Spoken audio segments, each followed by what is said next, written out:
Hello and thanks for joining me, your sports pilot James Glory, on another exciting edition of Sport 5 on DNTWOK, where we bring you exciting and latest sport happenings across the world of sport. You know it's a tradition to do this every Tuesday, and we'll be doing the same thing on this week's edition of Sport 5 on DNTWOK. So we'll be indulging you, so please stay tuned because we'll be right back shortly after this break.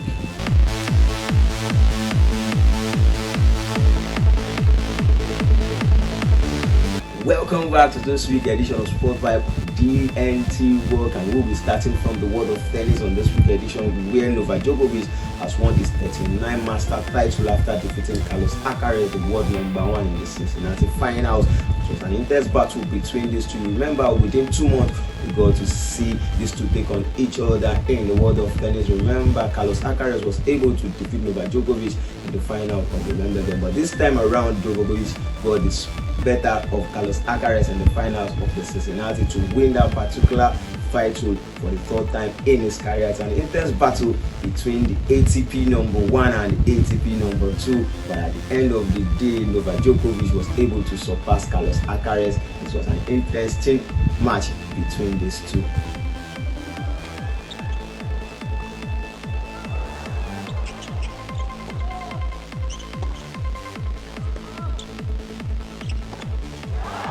Djokovic levels the match.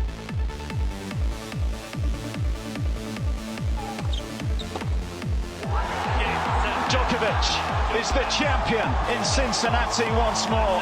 7-6, 7-6. A 39th Masters title.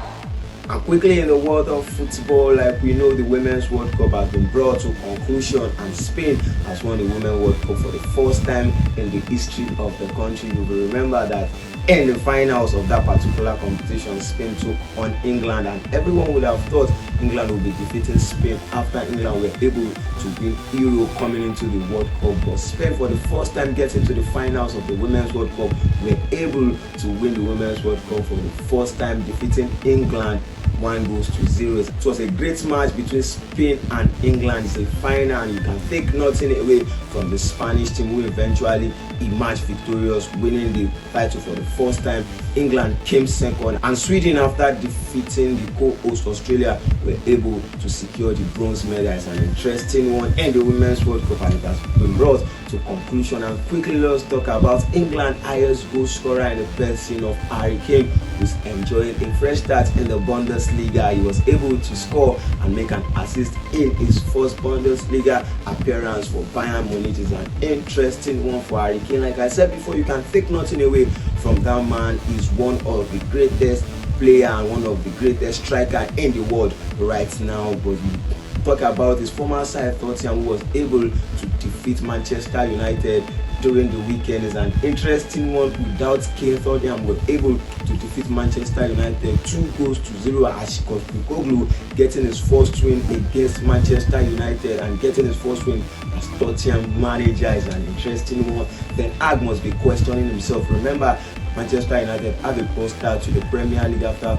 winning 1-0 against Wolves, and now they have been defeated by Tottenham. They will be facing Nottingham Forest next weekend, and do you think they will be able to win Nottingham Forest? It's an interesting one in the Premier League. If you ask me, as Chelsea Football Club were unable to defeat 10-men West Ham. Remember, West Ham were given red card in that particular match, and Caicedo made his debut for Chelsea, but even at that, Chelsea were unable to win the 10-man West Ham. David Moyes side were able to go away with the win, 3-1, winning Chelsea.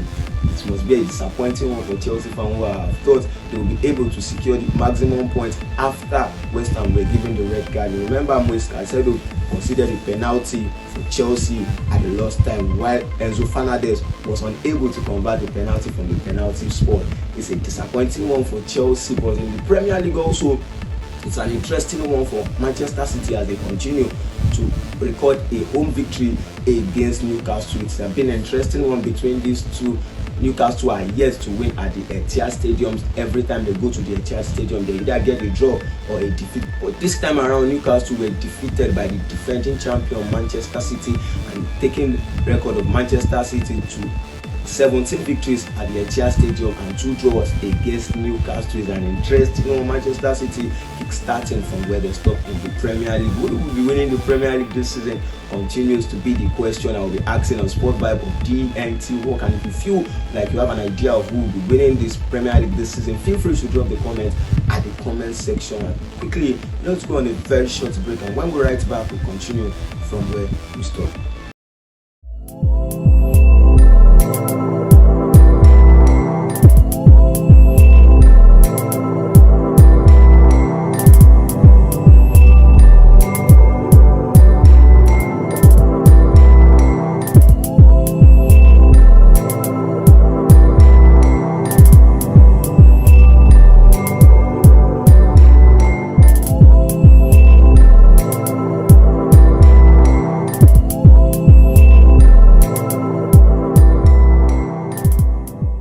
Welcome back, and we're talking about Manchester City before going on the break, and let's continue from where we stopped. Manchester City are the champions, and they were able to defeat Sevilla in the UEFA Super Cup to win that particular tournament. It's an interesting one for Manchester City, who won the UEFA Champions League and now they have won the UEFA Super Cup, and taking Pep Guardiola's tally to 4 and becoming the first manager to win the UEFA Super Cup 3 times with 3 different teams. Is an interesting one for him. Also, like I said, he was able to equal the tally of Carlos Ancelotti, who has won that particular trophy 4 times.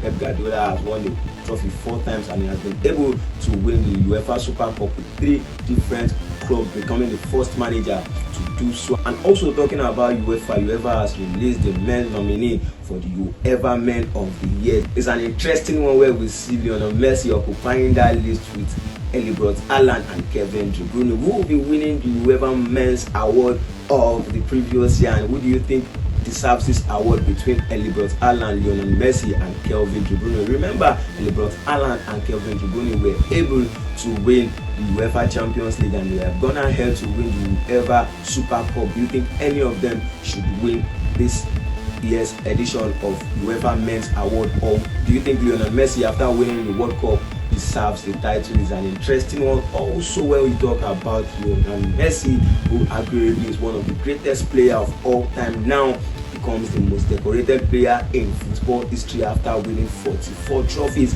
Lionel Messi was able to win his recent trophy with Inter Miami when Inter Miami won the League Cup. It's an interesting one. Lionel Messi, the most decorated player in history. Remember, it was level with Dani Alves on 43 trophies, but now he has gone ahead of Dani Alves to become the most decorated player in the history of football. Is an interesting one for Lionel Messi. Cristiano Ronaldo doing well also in Saudi Arabia, but during the weekend he was unable to win with Saudi Arabia and Al-Nassr side, as Al-Nassr recorded their back-to-back defeat in the opening day in the Saudi Arabian Professional Football League. And quickly, let's talk about our Nigeria own striker in the person of Taiwo Awoniyi, who has become the first Nigerian to score in 6 consecutive Premier League matches. 6 consecutive Premier League matches for Taiwo Awoniyi after recording a goal against Sheffield United. He scored an opening goal against Sheffield United to break that record.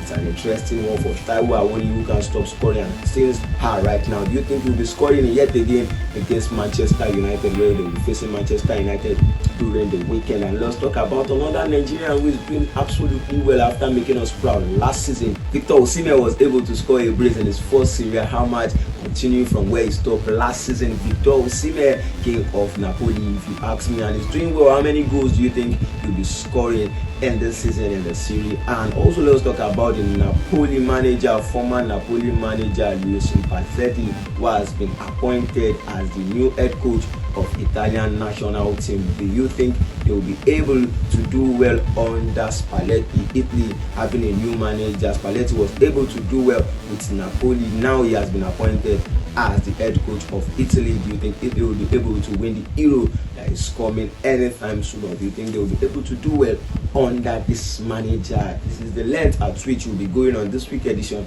of Sport Vibe on DNTWOK. For more news and sports stories, follow us across our various social media and at Sport Vibe on DNTWOK. Enjoy your week, remain blessed, and stay safe. Thank you.